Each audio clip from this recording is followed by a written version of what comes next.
हमारी ज़िंदगी में हमारा चलना फिरना, खाना पीना, उठना बैठना, हत्ता कि हमारी आंखों का झपकना भी मसल या पट्टों के बदौलत होता है। और जैसे ही हम 30 साल की उम्र को क्रॉस करते हैं, हर गुजरते साल के साथ हमारे जिस्म से 1% मसल या पट्टे कम होना शुरू हो जाते हैं और इस कंडीशन को हम सार्कोपीनिया का नाम देते हैं।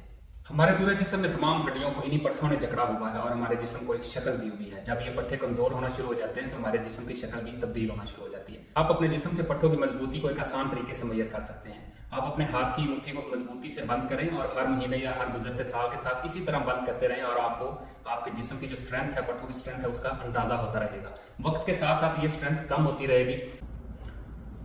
मसल लॉस या सार्कोपीनिया एक नेचुरल प्रोसेस है और ये वक्त के साथ साथ बढ़ता रहता है। आप लोगों ने अक्सर देखा होगा बूढ़े हजरात में मसल लॉस ज्यादा होने की वजह से थोड़ा सा गिरने से, थोड़ी सी चोट लगने से उनकी जो बोन्स है वो फ्रैक्चर हो जाती है। कुछ सूरतों में मसल लॉस या सार्कोपीनिया का प्रोसेस बहुत तेज हो जाता है। कंडीशन में जो सबसे पहली कंडीशन है वो है लैक ऑफ फिजिकल एक्टिविटी, यानी कि आप खाते हैं और लेट जाते हैं, आपके पास कुछ करने को ही नहीं है, कोई एक्टिविटी नहीं है, जिससे जो फैट कंटेंट है वो ज्यादा हो जाता है और जो मसल है, मसल मैस है, वो कम होना शुरू हो जाता है। दूसरी सूरत होती है हार्मोनल इम्बैलेंस, यानी कि जो टेस्टोस्टेरोन और एस्ट्रोजन वुमेन और मैन के अंदर होता है वो इम्बैलेंस हो जाता है, उसकी प्रोडक्शन कम हो जाती है और जिससे मसल मैस जो है वो कम होना शुरू हो जाता है और फैट इंक्रीज होना शुरू हो जाता है। और तीसरी सूरत में आप किसी डिजीज वगैरह में सफर कर रहे हैं, जैसा कि हार्ट डिजीज है या डायबिटीज है, जिसकी वजह से आपका जो मसल मैस है वो कम होना शुरू हो जाता है। और लास्ट पे कुछ इन्फ्लेमेटरी डिजीज हैं जिनमें हमारे जो मसल है वहाँ पे इन्फ्लेमेशन काज हो जाती है और जिसकी वजह से जो मसल लॉस है वो ज्यादा हो जाता है और उसकी जो ग्रोथ है वो कम हो जाती है। सार्कोपीनिया या मसल लॉस को हम रोक तो नहीं सकते, अलबत्ता हम इसको कंट्रोल कर सकते हैं। कंट्रोल करने के कुछ तरीके हैं। सबसे पहला तरीका है वो है रेजिस्टेंस ट्रेनिंग, जिसमें हम वेट ट्रेनिंग कर सकते हैं, वेट लिफ्ट कर सकते हैं,